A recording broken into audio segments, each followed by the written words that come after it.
Le 12 commente l'Euro, Oumar. Salut à tous, bonsoir à tous. On est heureux de vous retrouver aujourd'hui pour le match Croatie-Espagne qui vient de se terminer. Victoire de la Croatie 2-1. Je suis entouré de ce soir de mes fidèles camarades. J'ai nommé Karim Diakité. Salut. Et puis Willy Wonks. Bonsoir.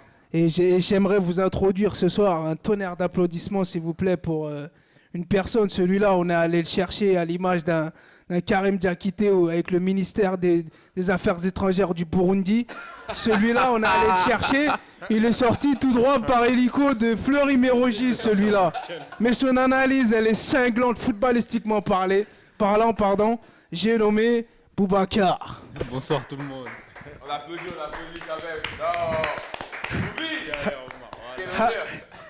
Alors du coup, on va débriefer, hein, comme chaque soir. On est heureux de vous retrouver, hein, comme d'habitude. Et puis là, on se retrouve pour le match Croatie-Espagne, qui a été un très joli match. Et puis on va commencer par le débrief. On a des nouvelles rubriques pour vous, qu'on vous présentera un peu plus tard. On a le rituel avec le coup de gueule de Willy Wonks, qui vous allez voir aujourd'hui est assez... Ouais, j'en dis pas plus, vous verrez. Et Karim qui est là aujourd'hui, et puis moi, et puis... le petit nouveau Boubi de la bande, hein, donc accueillez-le comme il le faut. Et on va débuter avec le débrief de ce match, Croatie-Espagne. Qu'est-ce que vous en avez pensé, Willy Wonks? Moi, j'ai trouvé que c'était un très beau match. L'Espagne, au début, j'ai eu peur que l'Espagne domine le match parce qu'ils sont bien rentrés dedans. Je me suis dit ça va être du 70-30 comme d'habitude. Mais la Croatie a bien réagi. L'Espagne a eu quelques problèmes au niveau défensif, au niveau de la relance en première mi-temps. D'accord.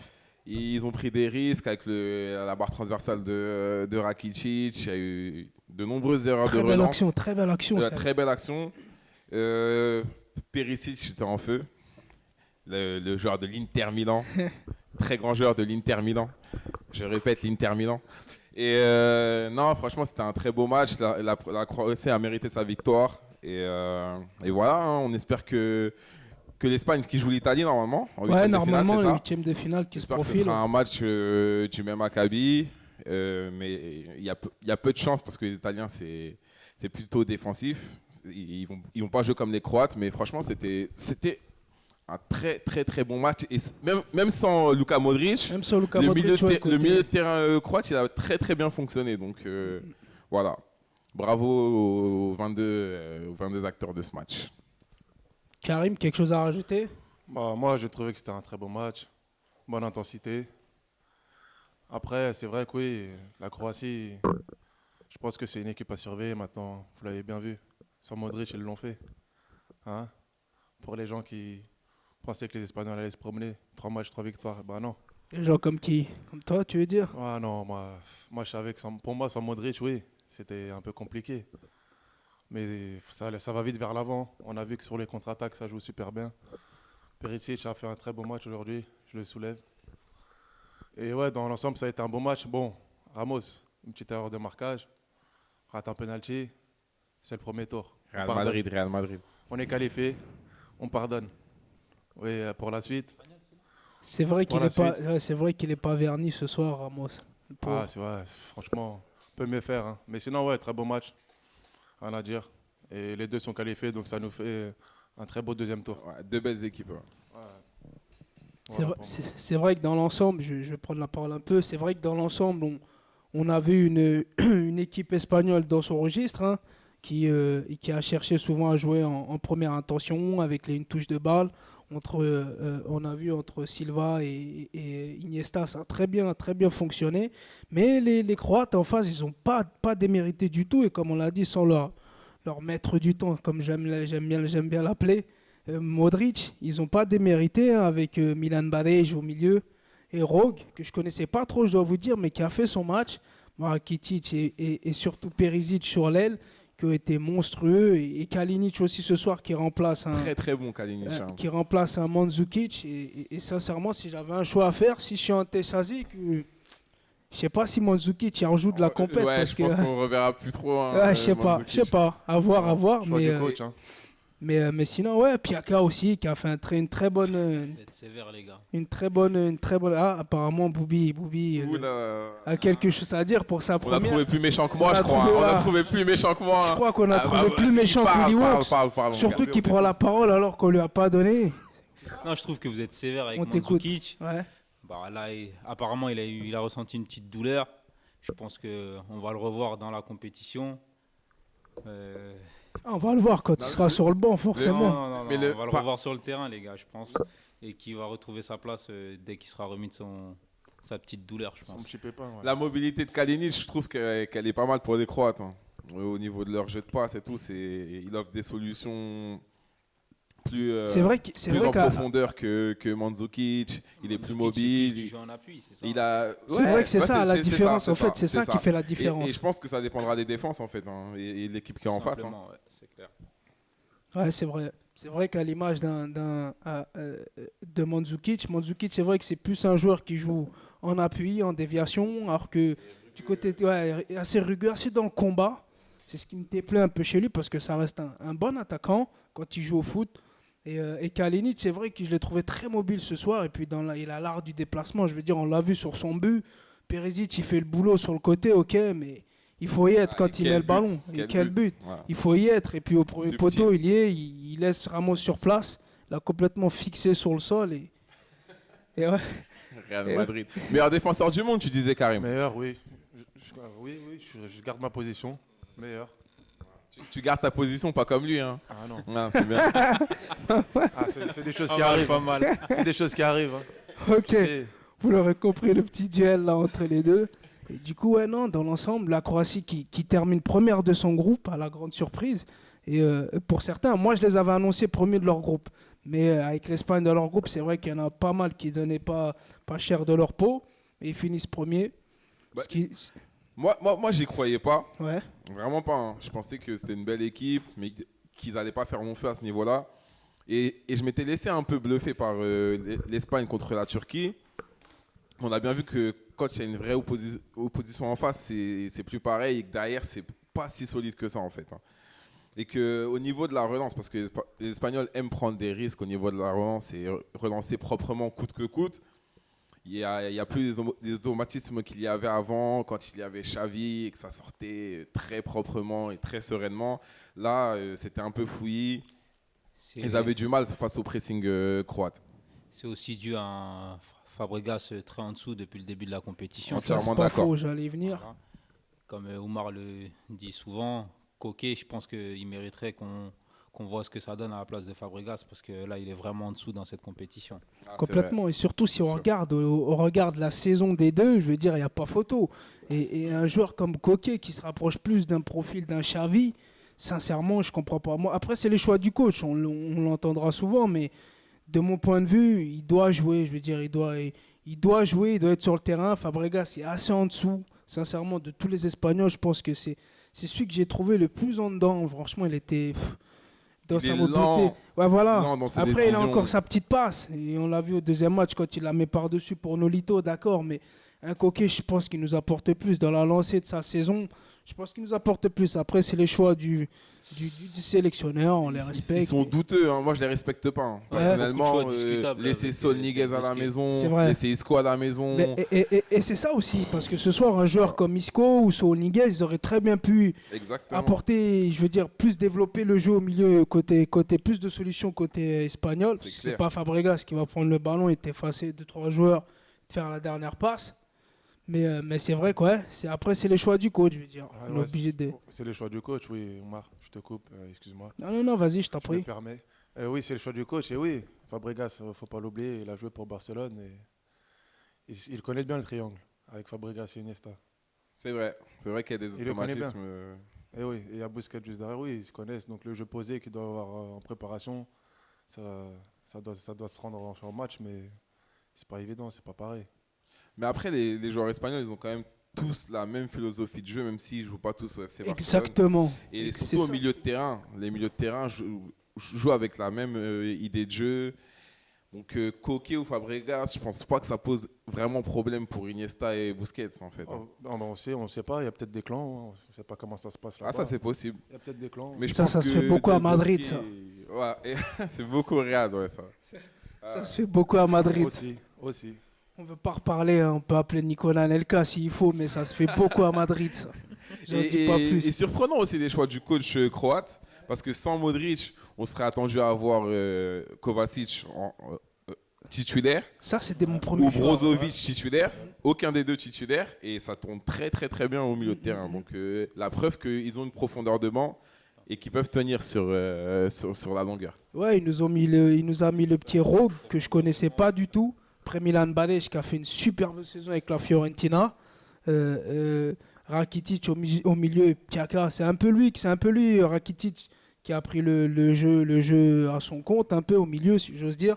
Mais c'est vrai sans Modric, on s'attendait à ce qu'ils aient des difficultés justement à ce milieu pris entre Busquets, Iniesta et Fabregas. Mais non, ils n'ont pas démérité, ils ont vraiment bien joué, ils ont fait un beau football. Et puis je trouve que les remplacements, les choix de remplacement qu'il a fait le sélectionneur croate étaient très intéressants.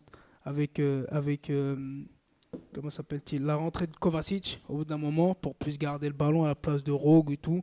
Donc ouais, non, très bonne prestation des Croates et sur le terrain et en dehors.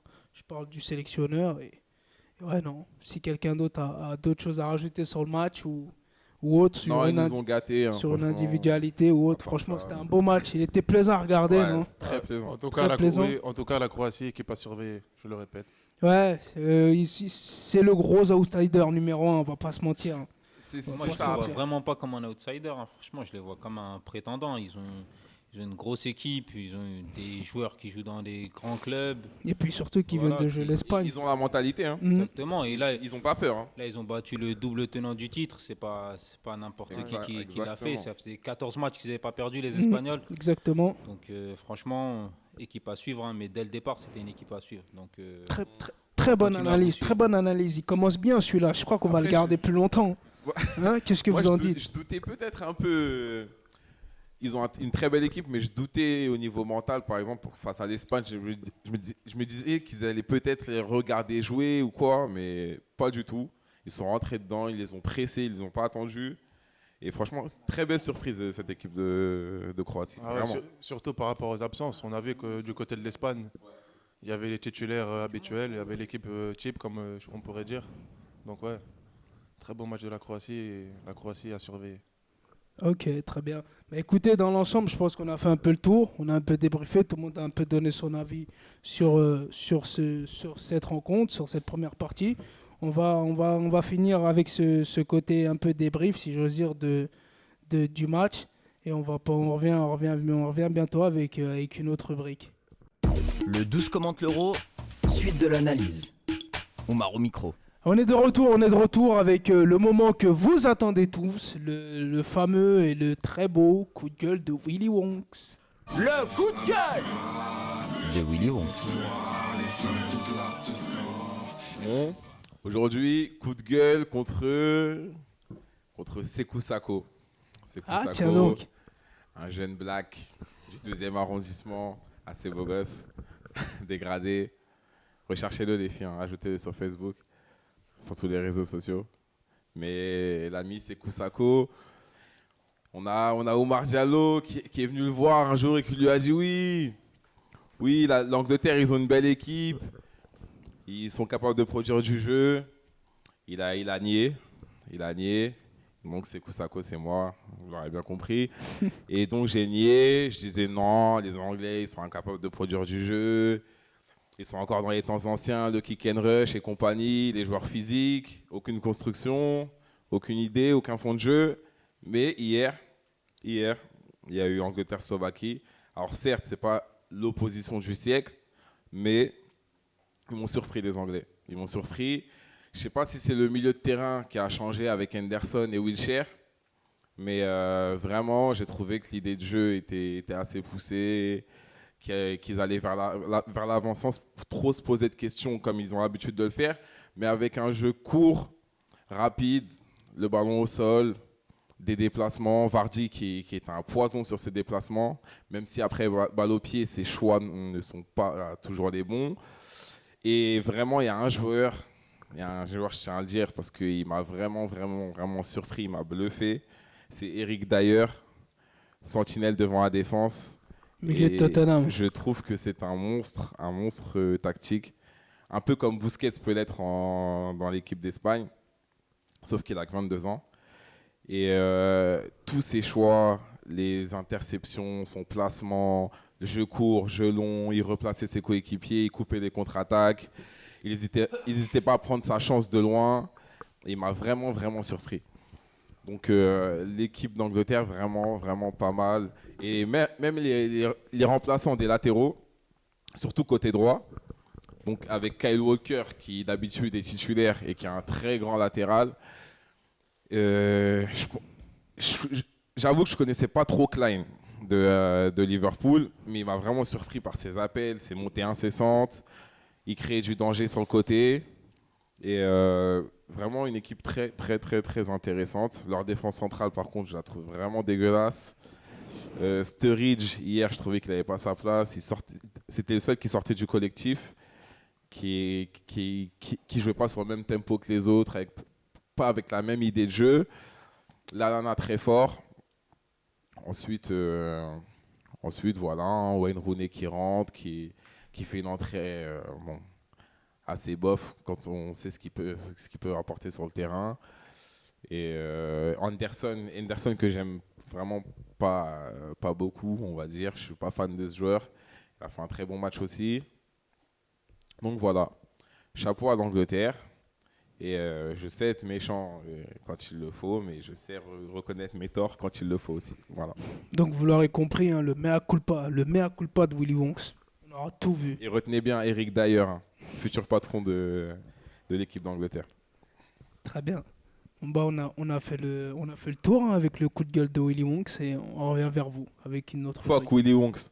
Et j'allais oublier, mais hier, je me suis renseigné sur ce fameux Eric Dyer, parce que ça me surprenait que l'Angleterre nous produise un joueur aussi intelligent, sans être insultant envers nos voisins anglais. En l'étant un petit peu quand même. Hein. Mais comment dire, en recherchant des infos sur le joueur, j'ai appris qu'il n'avait pas de cursus du joueur anglais lambda. Il a été formé au Sporting Lisbonne, il a grandi au Portugal, et c'est ce qui fait peut-être qu'il a cette idée de jeu plus cérébrale que l'anglais moyen, on va dire, que le joueur anglais moyen. Donc voilà. Le 12 commente l'Euro, suite de l'analyse avec Oumar. De retour parmi vous avec toujours mes chroniqueurs, Boubacar, Willy Wonks, Karim. Et on va faire la petite rubrique que vous connaissez maintenant, hein, la rubrique Mercato. Le Mercato vu du 12. Je vais vous donner quelques infos qu'on a, quelques rumeurs. On va commencer par celle qui vise l'Inter. C'est vraiment pas parce que je veux faire plaisir à mon compère, mais c'est vrai qu'ils sont assez actifs en ce moment sur le marché des transferts. Ça parle beaucoup de Domenico Berardi, le jeune milieu de terrain avançant de Sassuolo. Et ouais, qu'est-ce que vous en pensez ? Je vais demander ça aux spécialistes de l'Inter, hein, en premier temps. Ça serait une très belle recrue pour l'Inter Milan. On cherche toujours un ailier droit pour répondre à l'activité de Perisic sur le côté gauche. Donc un gaucher qui rentrerait souvent à l'intérieur. Et une bonne frappe de balle, une bonne qualité de passe, un très bon placement, un joueur très intelligent qui a marqué déjà beaucoup de buts en Serie A, donc ça serait bien. Maintenant, il y a une difficulté, c'est qu'il a déjà... en fait, la Juve a déjà un accord avec Sassuolo pour cet attaquant, cet ailier droit. Et en fait, ça serait un accord qui viserait à l'envoyer à Juventus Turin l'année prochaine. Mais maintenant qu'on a on a Sunning Group derrière nous, on a de l'argent, donc on pourrait faire bouger cet accord-là. Pour revenir dans la danse, entrer dans la danse avec vos billets. Exactement. Et Ça Domenico fait longtemps que vous Berardi, êtes plus dans dans la son danse, enfance, c'était un intériste. Donc ça joue beaucoup aussi. Ok. Et il aurait l'assurance à l'Inter d'être titulaire et pas à la Juventus. Donc Bon, ça bah, joue. on va suivre ça de près. Il faut. Voir l'évolution du cas Domenico Berardi. Je vais passer avec une autre info concernant l'Inter encore une fois. Et cette fois-ci, on parle de Lamela. Alors là, tenez-vous bien, une petite anecdote, une petite histoire à vous raconter, parce que c'est le vice-président de l'Inter. Capitano, J'ai la nommé, légende, j'ai nommé le Javier numéro 4 Zanetti, éternel. qui s'est déplacé carrément à Houston, là, où l'Argentine, en ce moment, il dispute la Copa América, pour pouvoir finaliser, ou en tout cas essayer de convaincre le jeune Eric Lamela de suivre à l'Inter. Je ne sais pas où ça va en venir, je ne sais pas où ça va se terminer, mais je peux vous dire que si El Capitano il se déplace pour un joueur, je pense que c'est assez dur de lui dire non, il rentre à l'Inter. Exactement. Et avec les joueurs argentins, il a cette aura qui fait qu'ils ont du mal à dire non. Il est parti voir Banega a signé. Il est parti voir Ansaldi a dit oui. Il n'y a plus qu'à se dire d'accord à se mettre d'accord avec le Genoa. Et là, il est parti voir Lamela. C'est plus compliqué parce qu'il sort d'une belle saison avec Tottenham. Tottenham est en Ligue des Champions, l'Inter en Europa League. Donc, à voir, mais possible pour Eric Lamela. Bon, après, on connaît un peu les joueurs, même si on n'est pas tous des spécialistes de l'Inter. Mais j'aimerais bien avoir l'avis de Karim et Boubacar. Je sais pas, qu'est-ce que vous en pensez? Des bonnes recrues, est-ce que... Bof. Lamela, Regarde très derrière. bonne recrue. Il sort d'une grosse saison avec Tottenham. Berardi, j'ai pas trop suivi le championnat italien cette année.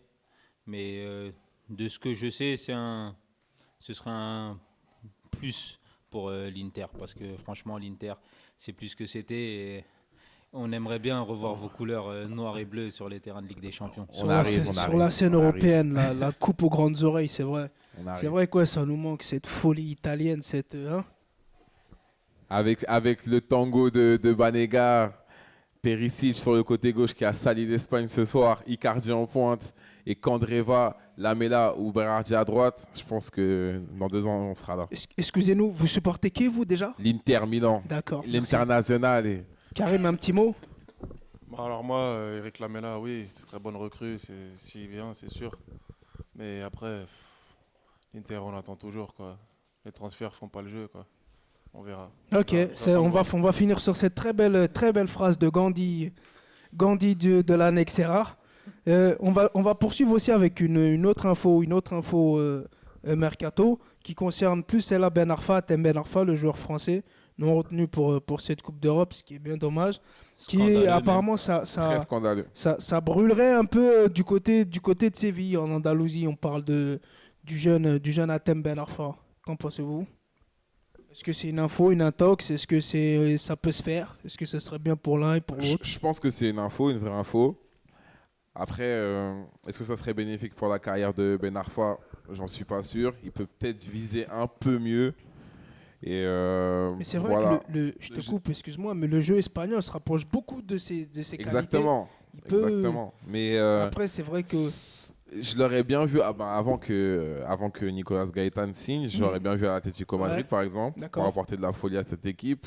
Et je le verrais bien dans ce genre d'équipe, genre l'Atlético Madrid ou le Borussia Dortmund, où il n'y a pas de grosses stars et où il pourrait faire son trou assez tranquillement, on va dire.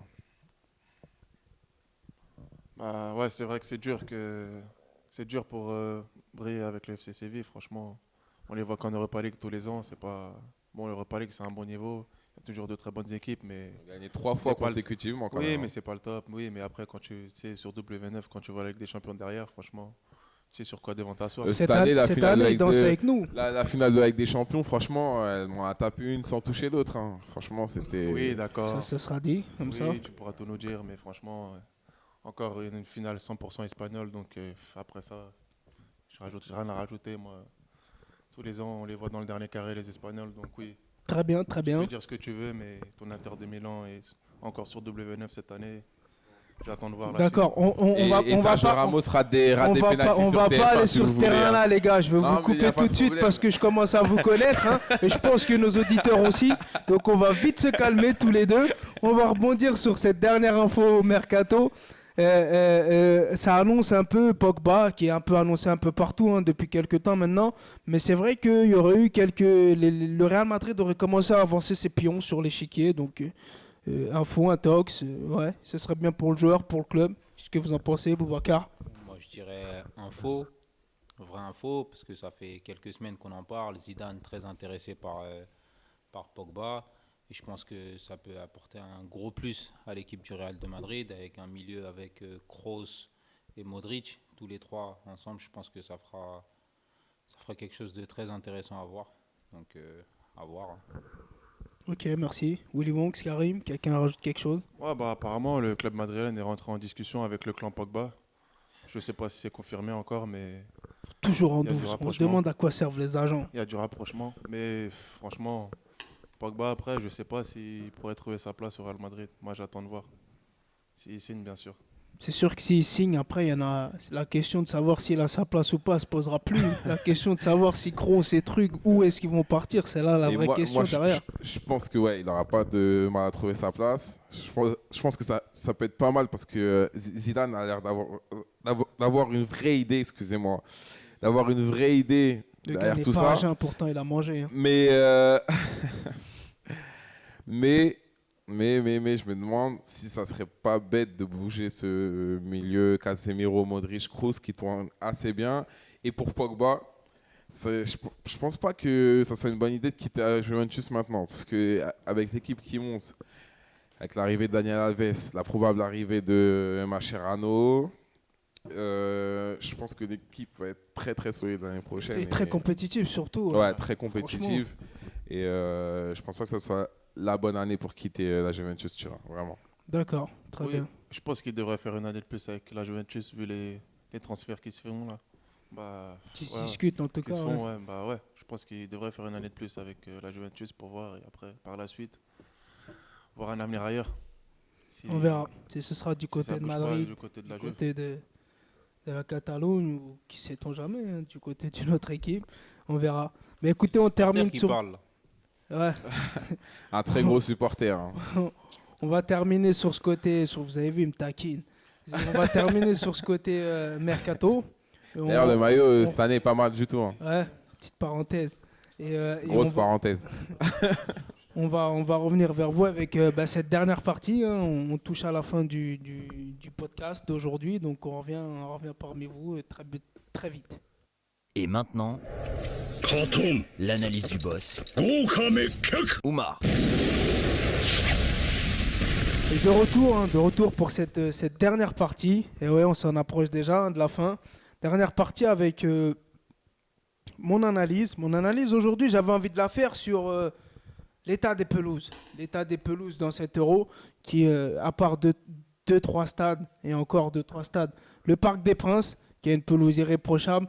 Je veux dire, les autres pelouses, on a des stades qui ont été faits, qui ont été rénovés pour la plupart pour cet Euro. Je pense au Matmut de Bordeaux, je pense au Parc OL de Lyon, je pense à Nice, Marseille, le Vélodrome. Tout ça, c'est des stades qui ont été refaits, mais qui ont un état des pelouses strictement lamentable. Et les joueurs, on l'a beaucoup vu, les joueurs, que ce soit équipe de France, quand ils jouent au Stade de France ou quand ils ont joué à Lille même encore, ça a vraiment terni le jeu. Et les joueurs s'en plaignent. Et puis surtout, ça nous montre un spectacle assez dévalorisant pour certains joueurs qui sont... Moi, j'aime bien les appeler les gratteurs de ballon, ceux qui gardent le ballon, qui savent le faire vivre, ceux qui parlent avec le ballon, les genres de jeunes qui partent à l'école avec le ballon autour du pied, qui jouent. Le ballon est ton meilleur ami, comme disait Olivier Hatton. Exactement. Non, pour revenir au truc, pour ce genre de joueurs, je pense à des joueurs, à une équipe par exemple comme la Turquie ou même l'équipe de France, des joueurs comme Payet, des joueurs comme Griezmann qui aiment quand le ballon est au sol, qui aiment le faire vivre, qui aiment jouer avec et qui sont par l'état justement de ces pelouses lamentables limités à déjouer, je veux dire à changer leur façon de jouer parce que le terrain ne permet pas de faire et de mettre en pratique ce qu'ils savent faire. Et on l'a vu aussi avec plusieurs équipes et c'est ce qui est assez dévalorisant quand on sait que on a eu l'Euro il y a quelques années. Hein. Je veux dire, c'est pas la veille au soir qu'on vous dit que vous organisez l'Euro pour le lendemain. Ça fait un moment, donc ils auraient pu se préparer. Ils se sont préparés en refaisant des infrastructures, dernier cri. des infrastructures qui ont coûté cher aux contribuables, tout ça, mais on a un état des pelouses médiocre. Alors, je me suis renseigné un peu et j'ai vu qu'ils auraient confié, pour la plupart des terrains, l'entretien à une compagnie autrichienne ou je ne sais quoi qui apparemment ne connaît pas l'herbe, hein, parce que sur tous les terrains dont ils s'occupent, sur tous les terrains dont ils s'occupent, l'herbe est assez médiocre. Tu parles beaucoup d'herbe, mec. C'est quoi le délire? Faut que tu m'expliques. C'est ça le truc, en fait. C'est touche pas à ma weed, quoi. Touche pas à mon herbe. Touche pas à mon herbe. C'est ça le hashtag qu'on devrait lancer, là, tous ensemble. C'est touche pas à mon herbe. Parce que, sincèrement, regardez, le Paris Saint-Germain a laissé son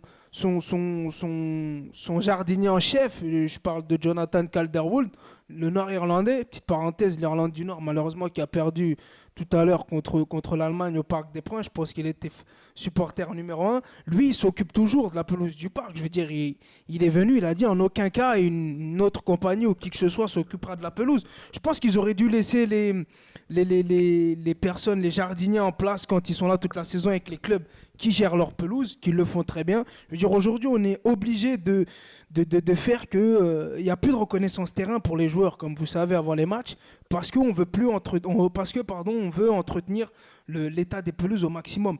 Mais on est en 2016, je veux dire, on a des pelouses normalement irréprochables et on doit pas avoir ce genre de choses, quoi. Je veux dire, empêcher un joueur de venir faire sa reconnaissance terrain parce qu'on a peur que le terrain se détériore ou autre. Non, je sais pas. Franchement, je pense que de ce côté-là, ça a été mon analyse et je vais finir avec ça. Puis je vais demander la parole de mes confrères. C'est que ouais, l'état des pelouses est lamentable et malheureusement, ça nous a gâché un peu cette première partie de cet Euro. Et j'espère que pour la suite, on aura... Bon, j'entends déjà que Lille, je ne sais plus si c'est Lille ou quelle équipe, ouais, c'est Lille, hein, merci, qui change sa pelouse là, qui change son herbe. Son herbe ce vendredi. Et petite parenthèse. De Provence. Exactement. Ce n'est pas de l'herbe de Provence. Et petite anecdote, cette herbe vient des Pays-Bas. Donc je pense que petite parenthèse aussi, ça sera une herbe de qualité, je pense. Et ce sera tout pour moi. Peut-être que mes compères ont des choses à rajouter sur cette analyse, mais pour ma part, ouais, ce sera tout. C'est un peu une analyse coup de gueule, un peu, non? Ouais, exactement. Ouais. Et le dealer est mauvais, donc je pousse un coup de gueule contre le dealer, t'entends, et son herbe sèche. Parce qu'il empêche les magiciens de jouer leur jeu, t'entends. Et ça énerve Willy Wonks. Donc Willy Wonks pousse un deuxième coup de gueule contre les jardiniers, t'entends. Parce qu'ils, tu vois, ils n'ont pas cet amour de la terre, t'entends. L'amour de la terre. Exactement. Le labour. Exactement, c'est ça. Mais qu'est-ce qui se passe avec eux? Les joueurs jouent dans des tranchées. Les joueurs jouent dans des tranchées, dans des mottes.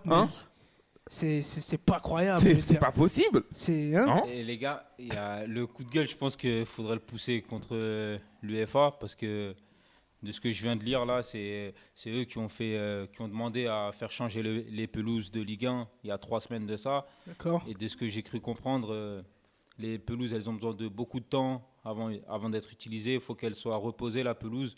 Donc là, on comprend mieux pourquoi les terrains ils sont dégradés et peut-être aussi pourquoi on a vu des matchs d'aussi mauvaise qualité, hein, à part quelques-uns. Mais on a vu vraiment beaucoup de matchs limités techniquement, etc. Donc je pense que le coup de gueule, encore une fois, c'est contre l'UEFA, hein, qui a fait un petit peu n'importe quoi à ce niveau-là.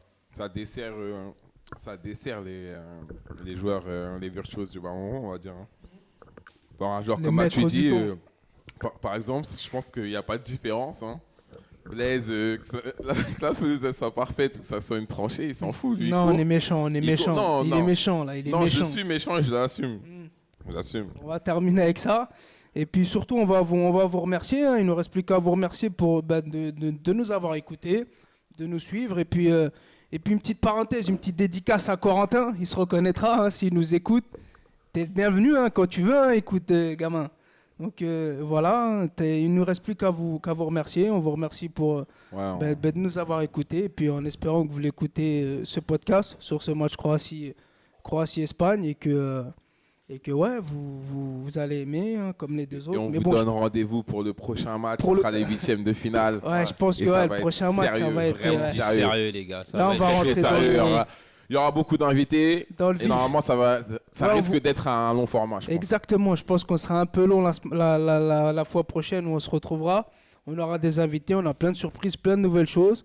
Et puis on vous souhaite une très bonne soirée. Et puis merci de nous écouter, hein, et de nous soutenir surtout. Bonne soirée, Blaisou. Ou de nous dézinguer. Ou de nous dézinguer. Et ouais, bonne soirée à tous. Hein. Ah, Allez. bonne soirée, restez Bonne branchés. soirée à tous. Ciao, restez branchés. Non, mais ils savent, hein, ils ont l'habitude. Hein, je veux dire, Oui, podcast sur la page. la sur page officielle du centre d'animation de Montgalais. Montgalais. L'événement, le 12, présente Et surtout, l'Euro. ouais, voilà, exactement. Likez, L'événement, c'est likez ça, le l'événement, 12. participez à Chroniqueur, l'événement. Le 12 présente Et on l'Euro. a Redouane, dédicace, casse dédié à Redouane, Tantan, qui est là Putain et qui d'ingé met tout son, ça en Tantan. place, Tantan. Là, vous le voyez, Ingé son, vous le voyez pas, mais monteur toutes ces image, chicots, elles sont il dehors. fait tout en même temps. C'est MacGyver, le type. MacGyver, il a 5 mains, 4 pieds et 3 poumons, Tantan. Non, Allez. non. On vous souhaite une bonne soirée et puis à bientôt. Bonne Bonne soirée soirée. à tous. Ciao.